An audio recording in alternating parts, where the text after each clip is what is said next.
तो जब लड़की पढ़ी लिखी होगी तो अपने अधिकारों को समझेगी, ठीक है, अपने कर्तव्यों का निर्वाह तो वो करती आई है कई वर्षों से। जब वो अनपढ़ है, जब वो पढ़ी लिखी नहीं थी, मध्यकाल से अपने कर्तव्यों का, उसको कर्तव्यों को याद दिलाया जाता था उसको, कि तुम्हें ऐसा करना है, तुम्हें ऐसे रहना है, तुम्हें पर्दे में रहना है, तुम्हें इतना खाना है, तुम्हें इतना नहीं खाना है, तुम्हें यहाँ जाना है, यहाँ नहीं उसके कर्तव्य उसको बखूबी याद दिलाए जाते थे, लेकिन उसके अधिकारों के बारे में उसको, लड़की को नहीं बताया जाता था। तो लड़की के अधिकारों, लड़की अपने अधिकारों को कब जान सकी? जब वो पढ़ी लिखी हुई, ठीक है। ये जो रीढ़ की हड्डी चैप्टर है ना, आपके लिए बहुत ही इंपॉर्टेंट है, बहुत ही सोचने समझने वाला सब्जेक्ट है, और सारे सब्जेक्ट ऐसे होते हैं। तो मैंने तभी कहा कि पहले मैं कोर्स कंप्लीट करा देती हूँ, फिर हर एक चैप्टर के बारे में तुम्हें बारीकी से बताऊंगी, ठीक है। तो ये जो चैप्टर है ये एकांकी है। अब एकांकी क्यों है? नाटक जानते हो आप, नाटक क्या होता है? नाटक होता है जिसमें बहुत सारे पात्र होते हैं, बहुत सारे दृश्य होते हैं। एकांकी क्या होती है? जिसमें पात्र की संख्या तो लगभग होती ही है, 5 से 6 एकांकी। कभी कभी वो 2 पात्रों में भी काम चल जाता है। एकांकी का मतलब होता है जो एक ही अंक वाला हो, यानी कि एक अंक वाला, यानी कि एक ही मंच पर वो प्ले हो जाए। उसके लिए किसी को बैकग्राउंड में जाने की आवश्यकता नहीं है, उसके लिए पर्दा गिराने की आवश्यकता नहीं है, पर्दा लगाने की।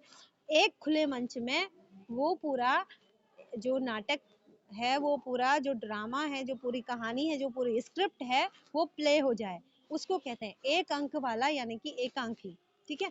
तो जब तुम इसको पढ़ोगे, जब समझोगे, इसके क्वेश्चन आंसर अपने आप निकल के आएंगे। क्वेश्चंस के आंसर, कभी भी क्वेश्चंस के आंसर को रटना नहीं। क्वेश्चन के आंसर जो होते हैं वो अपने आप निकल के आते हैं पाठ में से।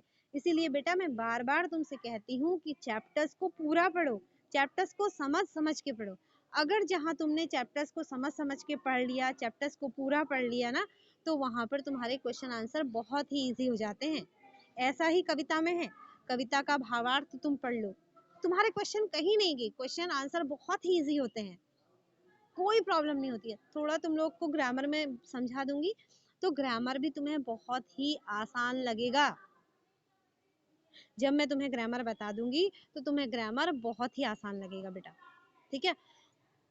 बाकी है क्या? निबंध नहीं है तुम्हारे उसमें, पत्र नहीं है तुम्हारे उसमें, एक संवाद लेखन है और एक लघु कथा लेखन है। और कथा लेखन यानी कि कहानी लिखनी है तुम्हें।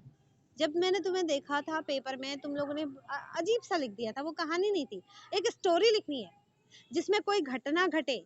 लघु कथा में क्या होता है, एक स्टोरी होती है जिसमें कोई घटना घटती है, और उस घटना को फिर क्या करना है, उस घटना को एक कहानी देनी है जिसका कोई अंत भी हो, एक सुखद अंत हो, जिसमें सब सॉल्व हो जाए प्रॉब्लम। एक तुम्हें कोई प्रॉब्लम दिखानी है कहानी में, और उसको सॉल्व होना दिखाना है, ठीक है।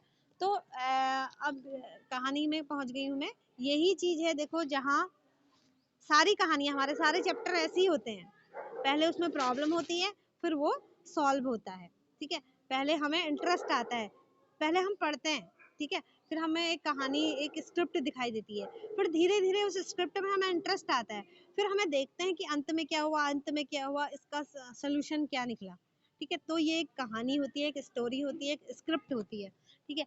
अगर तुमने वो ऐसी ही स्क्रिप्ट बनानी है अपनी लघु कथा लेखन में, कम से कम 1 पेज से ज्यादा तुम्हें वो लिखना होता है कहानी टाइप में, ठीक है। कथा लेखन ये किस लिए है? बच्चों को लेखन के विकास, बच्चों का लेखन में विकास हो सके, ठीक है। तो ठीक है, तुम्हारा टाइम, चैप्टर को तुम समझ गए होगे क्या होता है। तो ये इस पैटर्न की, इस तरह की कहानी ये थी तुम्हारी रीढ़ की हड्डी, ठीक है। अब आगे मैं तुम्हें कल बताऊंगी, अब देखते हैं कल क्या करते हैं हम लोग, ठीक है।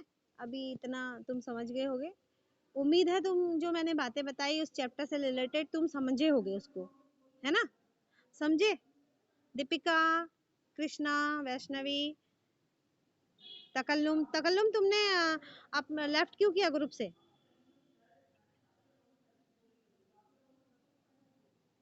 तकल्लुम तुमने क्लास 9 के ग्रुप को लेफ्ट क्यों किया? तरन्नुम, तकल्लुम,